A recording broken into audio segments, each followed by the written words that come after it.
go home. Good, good,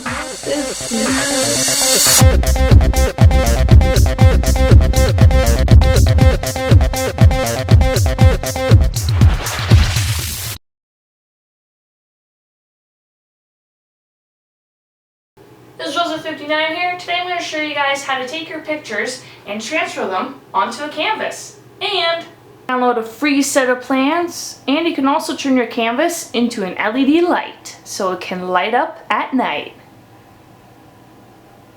To transfer your image onto your canvas, you're going to need your picture and cut it out to the size that you need, and make sure that it is reverse, so all your lettering or anything like that is all reverse, because we're going to flip the image in a minute. And you want to make sure this is a laser print picture. It will not work for an inkjet picture. I have done it in the past and it didn't work at all.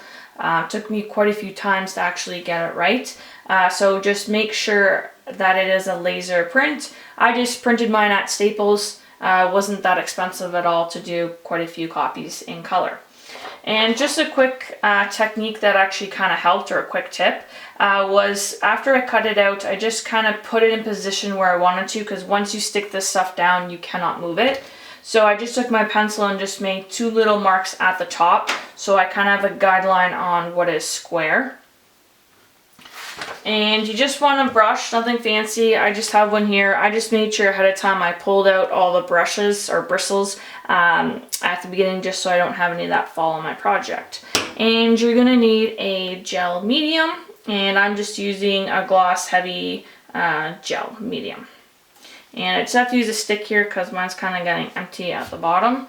And you want to be generous with this. I found in areas that I was not generous, I found that it ended up coming off the picture, which I'll show you later on.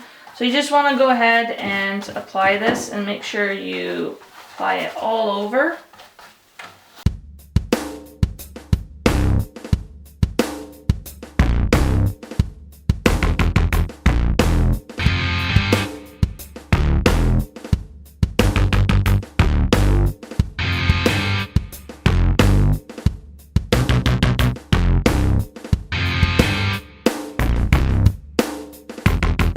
And you just keep a little towel extra because you might need it just to wipe your hands off. And once you're happy with how you lay down it all, I mean, you can also look it up in the light and to see if you cover everything. You just want to make sure you have a good amount on there.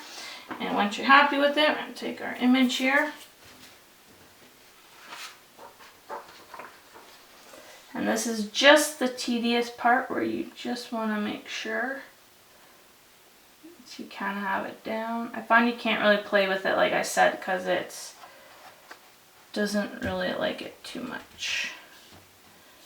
So once you're happy with it, just go ahead and lay it down. And then you just want to use your hands and to smooth out any air bubbles or anything like that, because you do not want that in there as well.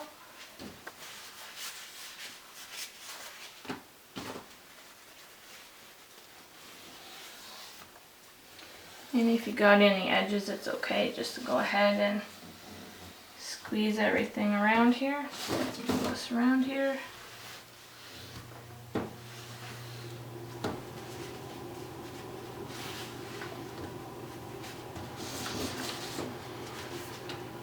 Your hands will get sticky, so just try to be careful.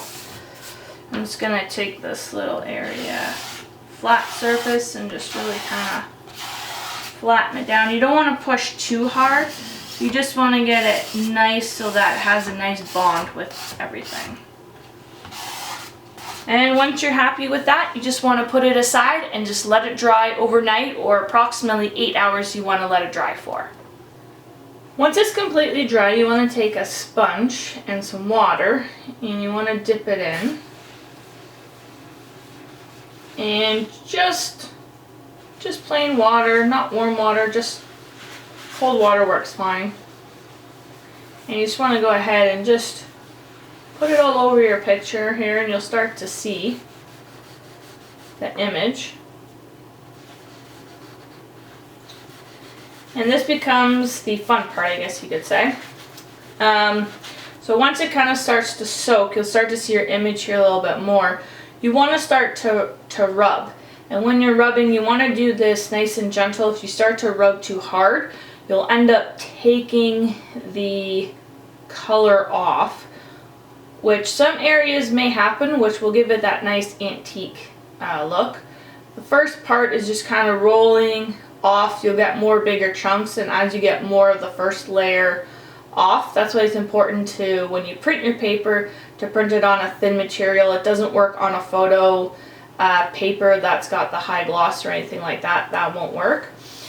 And just slowly kind of just go at it with your finger. I even sometimes find just a fine brush, a paintbrush will help too, just to get in some of those little corners and areas. And then I also have a more stiffer one, areas that just need a little bit more rubbing, because sometimes I find with my finger if I rub a little bit too hard, so I find with the brush it kind of tones it down a little bit with the bristles because they are a little bit softer. So you just want to go ahead and do this to your whole entire picture. So I'm just going to go ahead and keep at it, and I'll show you kind of what it looks like more after kind of like halfway through that I've done. This is my halfway mark of the picture so far. And what I have done is just slowly continue with water and stuff. And as it kind of dries, as a tip I would say, is if you let it dry a bit, then you kind of can see what areas you need to work on. It's a slow process, a little bit messy, but it's kind of fun because you kind of get to reveal your picture as you're going. And you just want to just keep working at it as it dries. Like I said, you just want to just go over it a little bit and then just add a little bit more water to get rid of some of those fuzziness left over from the paper. And just keep in mind, if you are doing faces or anything like that, you just want to be careful because it will start to come off, and you just want to be careful of that. In my case, I'm happy with the way that still looks because it's running like all the way down, so it kind of gives it more this distress look. And once you're satisfied how it looks, just leave it the way that it is. Then don't keep playing with it, because I find if you keep playing with it and rubbing it, at times you can then end up making more mistakes and stuff like that. Just from the first time when I did that, I found that didn't work too well. And don't worry if a little bit of fuzziness is left over. I'll show you a good technique afterwards how to get rid of it. Once my picture was dry, then I went ahead and I wanted to put some color around the edges.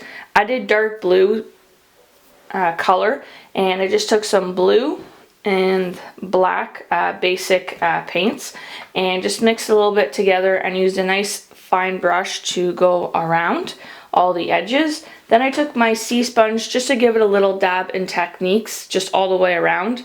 It kind of gives it this really nice kind of look all the way around. And I did 2 coats of the blue all the way around. And then to add a clear coat on top, I just use Varthane Floor Finish Satin Finish. Now you don't need to use a floor finish. This is just left over from a project, so I'm using what I have up. And a nice fine brush you want, and I just put that on top. 1 coat was good enough, and all it does is it gets rid of that fuzziness that you still have left over. I find Mod Podge gets rid of it when it's wet, but as it dries it still stays there. So I find this is a much better technique, and I was a lot more satisfied with it when I've tested it in the past, and I was a lot happier. And as you can see from the last time how it looked, this looks a lot better results, and I'm really happy the way that it turned out. Now you can leave it like this and hang it up, but I'm going to take it to the next level, and I'm going to add a nice frame around it, and I'm going to add some LED lights in it. So stay tuned and I'll show you that right next.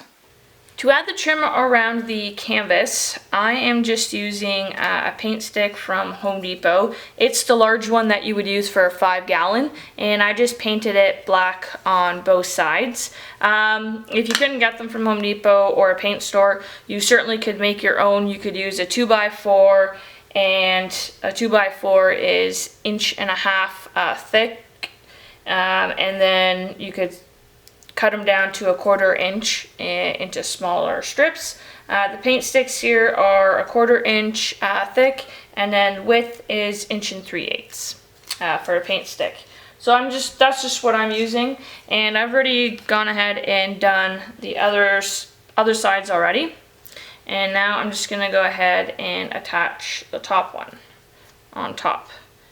And what I'm using is my pin nailer. If you didn't have a pin nailer, you certainly could use just regular hammer and nails and hammer them in that way. And I'm just using Wellbond glue because I've already painted the surface. I want something that's gonna stick extra strong. And you don't need much, you just need a little bit just to put down, nothing really fancy or anything like that. Just a little bit. You don't want too much squeeze out, but that's why I recommend putting the clear coat on first. If you're doing that, that way if you happen to get any on, you can easily wipe it off with a wet paper towel, some water. And I'm just lining it up on both sides here. And I'm just using, like I said before, a pin nailer, but I'm just using 1/2 inch. You don't need anything heavy duty in length. Staple one side here. And then I kind of like to go over to the other side and make sure it's all nice and tight. And then staple it down. That way then nothing can move between.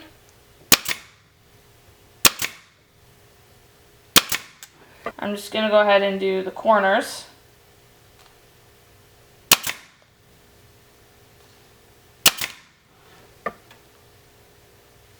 And flip it around here.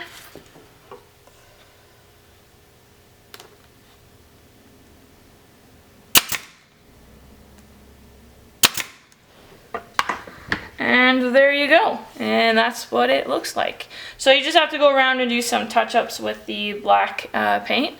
So for adding the LED lights, I purchased my lights on Amazon.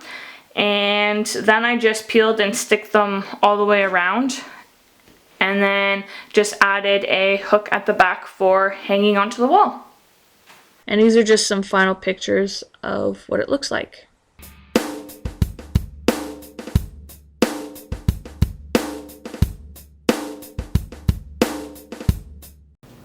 Thanks for stopping by my channel, and go to the video description link below for free plans. Don't forget to comment on this video. If you would like to see more of these videos, please subscribe to my channel. Thanks for watching.